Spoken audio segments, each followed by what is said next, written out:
When I first met you, you were kind of well, I'm the smartest guy in the room, and I'm a billionaire. I live in Japan. I got a Komodo or something like that. And now you're like, look at you. You're a man of the people. I mean, look at my shoes compared to whatever you got. Look at these things, huh? That's an old, look at that. See that? Where is it? Right there. These are like I'm an old rich guy where they got the super fancy looking shoes. You, on the other hand, you look like I don't even know you anymore. You're supposed to be an evil, what do you call it? What did Bob? Evil hedge manager. Evil hedge manager. Yeah.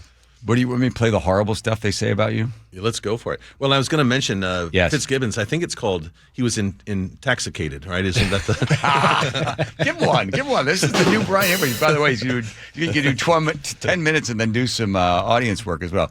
All right, so let's see what they said about you. Okay, here you are. Hedge manager Brian Heywood. What's a hedge manager? They have clippers, and they go along, and they keep your right. Hedge manager Brian Heywood is, of course, behind this initiative. It is not his first rodeo. No, it's not your first rodeo. And then he goes on to list all of the strikeouts that you've had. You can hear him turn the page. What's that? It's nice that you can hear him turn the page after that. Okay, really? Yeah. Hold on a second. We're not making fun of the governor. No. Hedge manager Brian Heywood is, of course, behind this initiative. It is not his first rodeo. Okay, there. Yeah. So here are your losses. 3 prior attempts he has made to roll back progress in Washington State. Capital gains tax. He put that on the ballot. 64% of Washingtonians rejected his attempt to roll that back. Brian Heywood, what say you? Well, I would say the Democrats have tried 10 times to get an income tax and failed 10 times. So I'll take my 3 losses there with like a man.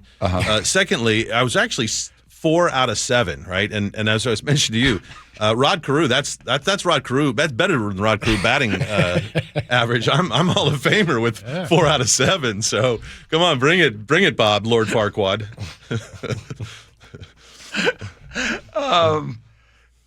How much money are you spending of your own? Because I went on a big tirade the other day. I heard you. It was great. Yeah, the third hour was great. I was mad because here's why and I thought about it this morning. I knew you were coming in. Because I get it. This is their job to, get as much money as they can and then have the unions, make sure they get elected so that the unions can have them do what they want to do. The thing that bothers me, it's so insulting, right? Listen, I know you want to get more money. I get it, right? But, don't insult our intelligence. Right. That's the thing I find most upsetting by anything of having to deal with the government, like the TSA or whatever else. Come on, the lady in the wheelchair, she's going to die by the time she gets to Philadelphia. You don't need to check her genitals. She doesn't have a bomb, right? That's the insulting part of it. If the government would actually stop treating people like children or stop just generally trying to fool us or lie to us, that I wouldn't, come right out with it. I'm a whore. I get paid by the union to do things that the union wants me to do, right? And I lay there and I think of Britain and they do to me what they want to do to me. And then I'm going to turn around and do it to the taxpayer. Right. I get that. Fine. We understand. Don't try to do this. Oh, the kids and that. I don't know. The kids are going to suffer and we need to just flat out tell us we want to screw you because I'm getting screwed by the union. That's it. And then you'd be like, okay, now we know the deal. But all of this mumbo jumbo about, here you go. This is him, Bob, coming at you again. He's back at the plate again. Rob Carew back at the plate again, batting 4 out of 7. Which is absolutely his right. But it is clear that while Brian Heywood has a vision for this state, it just happens to be a vision that the people of Washington repeatedly reject overwhelmingly. That average rejection is 60%. Okay. 10 times the people of Washington have said, we don't want an income tax. 8 times the Supreme Court has said, you can't do an income tax the way you're doing it. And so I think it's pretty ballsy for him to come on and say, hey, Brian Heywood's failing here. They want this. And then let's talk, if we want to get into it, I think the disingenuousness of Bob Ferguson saying, oh, absolutely, the voters need to have a say in this. They need to have a vote on it. And then to purposefully design the income tax so it avoided a referendum, right? That was designed to make it difficult. It was designed to get an initiative, which is harder because you have to vote yes to vote no instead of a referendum that you just. But it also costs you more money. Sure. Yeah. What would you think? So if the referendum, if they hadn't put that thing in there, put the emergency clause, you guys would have had to do a referendum a lot less expensive. Right. Not as many hurdles to jump over. How much money would that have saved if it was a referendum as opposed to the initiative? About $1.5 million. Where does the money come from? In the past, it's been me, right? And I've had some people that stepped up and helped me out on it, which I'm enormously appreciative of. This year, we've got people stepping up. And so I put in this year, I put in maybe $500,000 in this year. But we've had probably another $2.5 to $3 million that's come from other people who are sick and tired of this. And some of them have been allies with me all along, and some of them are going, yeah, I kind of feel guilty that you're paying for all this, right? So let me help you out there. Why? Then you'll hear from people, well, Brian Heywood is spending his own money because he's going to save so much money. Right. Well, I need to make about $250 million just to break even on what I've spent so far. So I don't know. I'm probably the dumbest investor ever, right? If that's what I'm doing it for. The money I've spent, you'd asked me before, you can find it on. I've spent over $10 million overall, doing all these different initiatives. Okay, why? Because, Brian, you and I had this conversation on this really windy day out there in Kittitas. Yeah. I said, just give up. Like so many other people are giving up. So many other people fleeing the state. You could go anywhere. You've got a very nice place where you live. I've been there a couple of times. The barn is really nice. It's a beautiful home. You got everything there. You could go anywhere else in the United States. You have a great home in Japan, right? Yeah. Just leave. Well, I was thinking about this morning. Every morning I go and walk my dog out around my ranch, right? Yeah. I've got this beautiful ranch in the middle of Redmond. It's sort of a special property. And I'd push it. I mean, I think you're pushing calling it a ranch, but anyway, go ahead. In Washington, it is. In Arizona, it's not. It's a ranchette. Okay, well, fair enough. A ranch. Fair okay, enough. Go Fair ahead. enough. All right. A ranch is a place where you don't pick up your dog's poop. So go ahead. Fine. I don't pick up my dog's poop on my ranch. Good. Okay, so you're walking the dog in the ranch. Go ahead. And I was just the beauty of Washington State, the weather, all of that, right? And it hit me again for maybe the 50th time. I don't want someone to push me out of here, right? I came here. I've lived in Washington longer than I've lived anywhere else in my life. I've never lived in one place for 16, 17 years. And this is where my kids went to school and were raised. It's where my wife and I have made a home, and I've got this beautiful place. I don't want to leave. Right. There's another thing, which is I think I have a self-diagnosed oppositional defiance disorder. Okay. This is the old Brian Heywood. This is the guy's like, look, screw you guys. I know more than most of you. So the idea is the principle of the thing, but more importantly, you like a good fight. Yeah. Well, and there's a lot of fight here to be had, right? What's the big thing is that, well, who's going to stand up? Because what I saw is I got into this I wasn't thinking, I'm going to get into this massive fight with Olympia. But as I stepped into it, I began to find that the CCA, right, on the CCA, the energy companies were terrified of Olympia. They wouldn't help me out. And I'm like, look, I believe in fossil fuels. I think they're really important. I think everything that we've got is sold of fossil fuels, all the plastics, everything. Yeah. And you want to get rid of them? And you don't have an energy source to back it up? Well, you're crazy. I'll go out there. I'll say that's a good thing, right? I believe that. And the energy companies were like, ixnay on the, giving us support, right? And they were, and why? Because Olympia had threatened them. They had said, if you guys don't support the CCA, we're going to give you something worse. And then I was talking to the high school. Worse than the CCA. Yes, that was the threat. They specifically, explicitly said to me, they're going to do something worse to us if we don't do that, which they then did. They banned natural gas, right? But they tried to. The girls in sports, they're afraid because they might get their college scholarship revoked, right? Or they might lose their opportunity to go to the college they've just been accepted to. The businesses, I met a guy that just sold his business for $500 million, and he's like, I can't have my name out there. Why not? What are you afraid of? Like, they're so afraid of the blowback that's going to come from Olympia. So it's that intimidation. And someone's got to step and fight, right? I'm. What do they have on you? What do they have on me? Like, what, if they did, I wouldn't be doing this, maybe. Oh, see, that's it. So, but I'm a Mormon, so there's not a whole lot for them to get on me, right? I don't drink and I don't whore around, so what are they going to get on me, right? Yeah. They're like, okay, now where are the golden plates? Yes, please? They can. Yep. Yeah. But if they have questions about that, there's these two young men that they tell me your address. And I'll send these two young men to your house, right? Give a rib shot for that. You're so stingy on the rib shots. All right. So you spend $10 million. You're going to continue to spend more. Tell us about the oncoming battle that we will be hearing on the airwaves and through social media. What do you think's coming our way? I heard last year that the legislature and the group, they really wanted me. They wanted to challenge me into filing an initiative. And they had two reasons to do that. One is they'd done polling, and if they can make me the rich bad guy, they think they can win on the polling. And second, they wanted to take it to the Supreme Court, right? And they believe that they've now 7 out of the 9 justices there were appointed by Gregoire, Inslee, or Ferguson. And so even though they're all incumbents when they get elected, right? Jamie Peterson's own words were, we want to force the Supreme Court to change this precedent, right?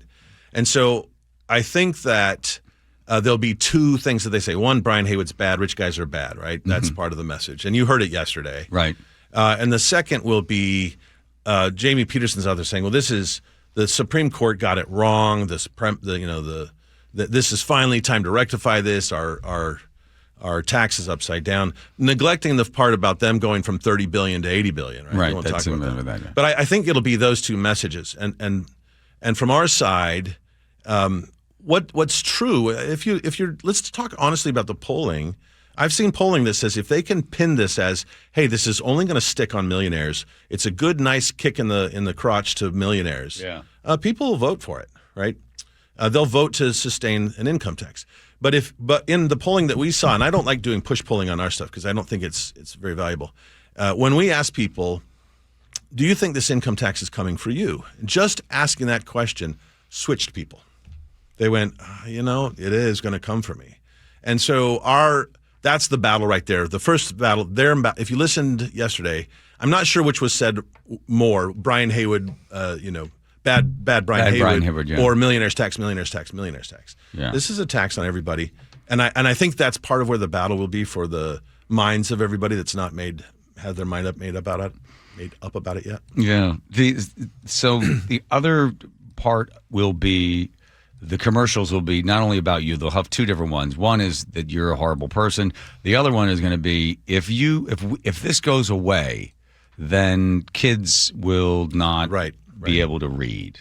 I mean, already, no more diapers. We're going to ban diapers. Right. You heard that yesterday a lot as well. That was really striking. To me, yesterday's with Bob Ferguson, they're leading. I don't know if he's going to give file with the PDC for his contribution in kind to the No campaign there, but they were saying, and the image I had as I was listening to it yesterday is that they've got this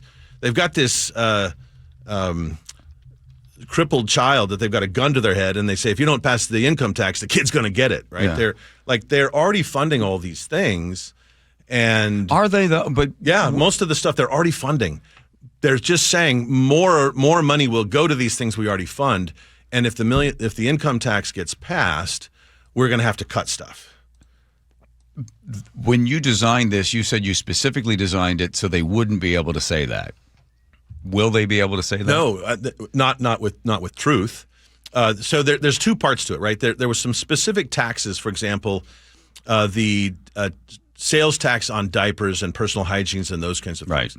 They put a tax cut on those items, and it's not tied to anything. And so when we designed the initiative, we said, great. I don't think they should have been taxing diapers for the last 20 years, so it's about time they got rid of a tax on diapers. Let's keep that. Mm-hmm.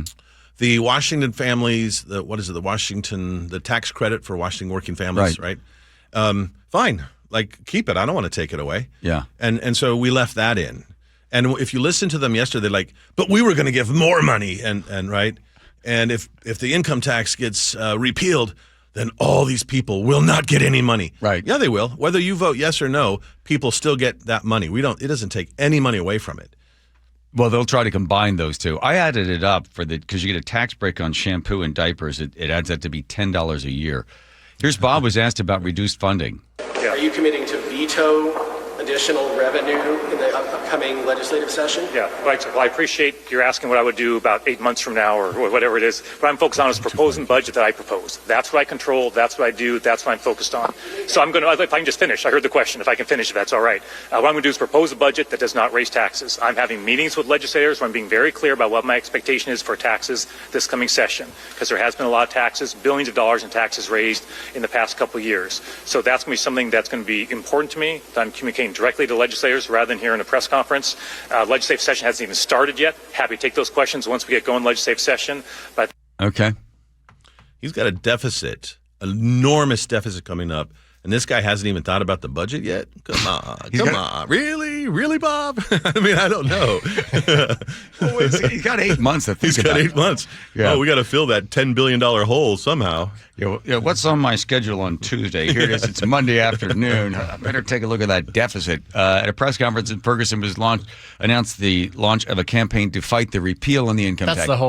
That's his whole thing. Yeah. All right. So the good news is you've got a checkbook. You're going to write some checks. You're also talking to some deep pockets and seeing if they will step up this year and also be able to give you the money, because you just simply ran out of funding. Yeah. Every time they fired one of those cannonballs of misinformation over the bowels of anybody that was listening, the last year, or what was in 2000, what was the one, all of 2004 and stuff, they started flying around. You guys didn't answer. So then people are like, well, I guess, they are going to be doing genital checks on people that are trying to play sports, and they're going to do this and do that. So you lose on those. But now you get the money together. Every time some ad runs where they're talking about how horrible Brian Heywood is. Do you have any music that would be good for Brian Heywood music? Yeah. So be like, they get the real sad, deep, horrible. Brian Heywood doesn't drink coffee. They should be happy with their Starbucks hatred. He doesn't drink alcohol, but he's coming for you and your children. And he's Mormon, and he'd probably have 50 children if he could. Tell Brian Heywood he's wrong. Tell him go back to being a hedge clipper. Brian Heywood wrong. Just paid for SEIU 770. That's right. I like that's got a catchy beat. Why is the union in it? Because this is a straight self-interest. And all the unions are in it.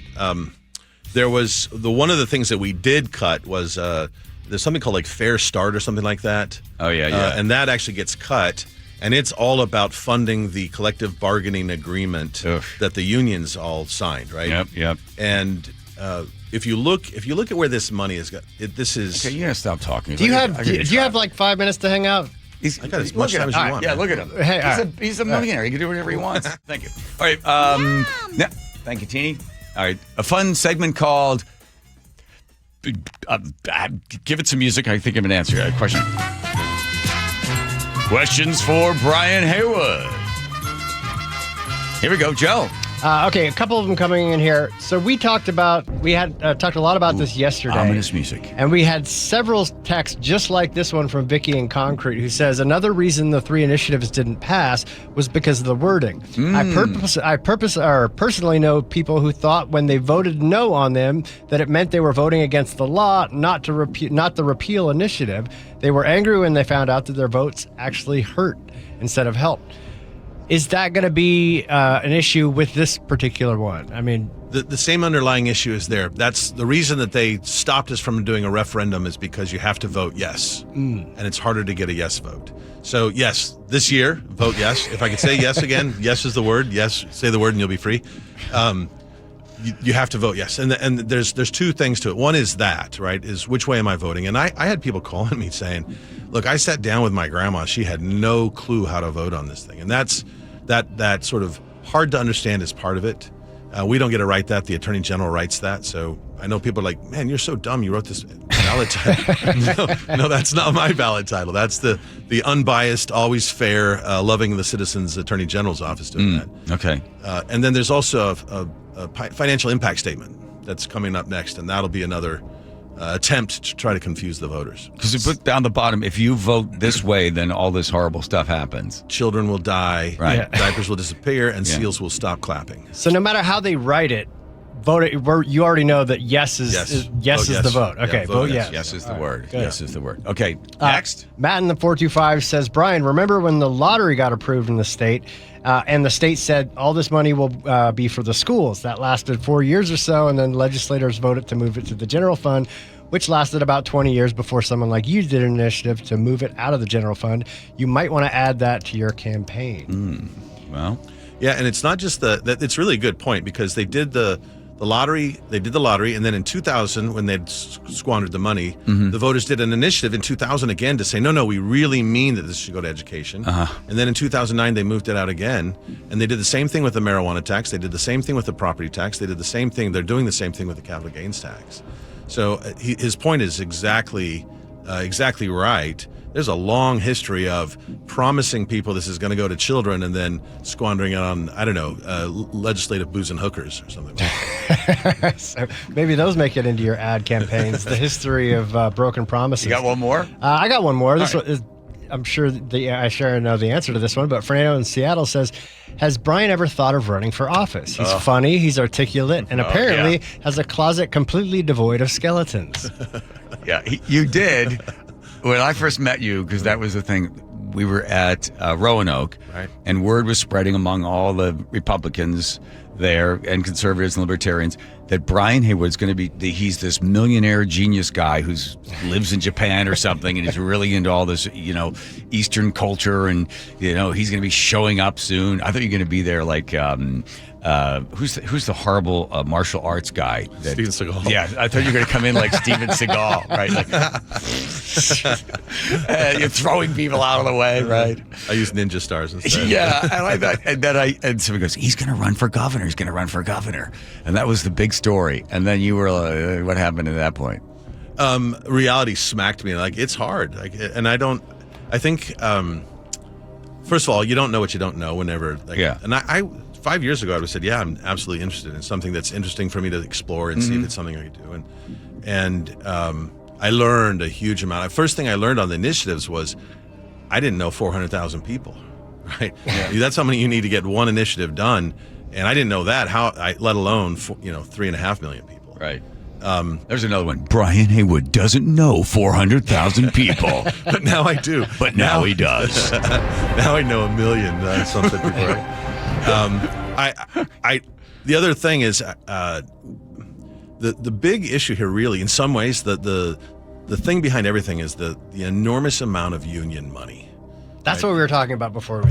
And it's $150 million. The top three public unions have $150 million every year that they take from teachers and home health care workers. They take that money, and the beautiful thing for them is that they don't pay any taxes on it, right? So they don't contribute to the economy in any way. They just take the money and pay no taxes, and they've got that money to throw at the negative campaign. And that was an eye opener. Like, that's a lot of money, and they dropped $20 million. Just the unions dropped $20 million on our head last time, right? I asked Todd Myers a number of years ago, why don't the Republicans, or at least conservatives in Washington, do better when it comes to campaigning? He said, we have inconsistent donations. The unions have the same amount of money every single month, every year. We know exactly how much money's coming in. If we can get to hire more teachers, we get more money. We know guaranteed every single dollar every month. We can run campaigns on that. Because the Republicans, well, we get a check from some guy, $100,000, and then nothing, and then $500, and then $10,000. He says you can't budget for that kind of thing.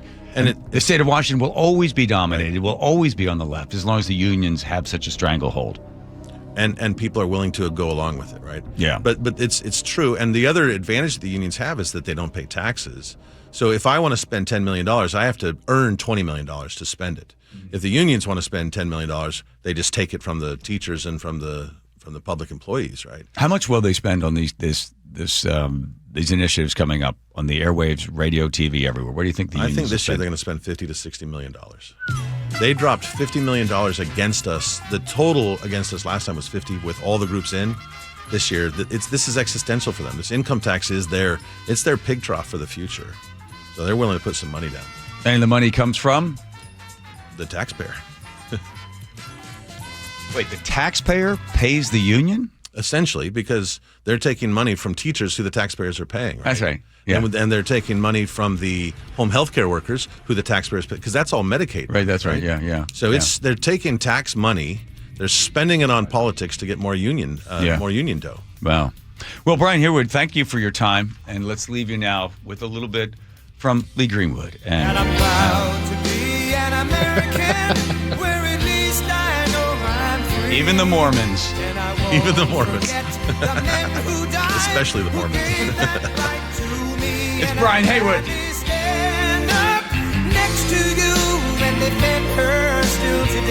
When this is all over, you and Bob Ferguson can shake hands and say, you know what? I respect you. I respect your word, and you gave us a good fight. Thank you, Brian Heywood. And now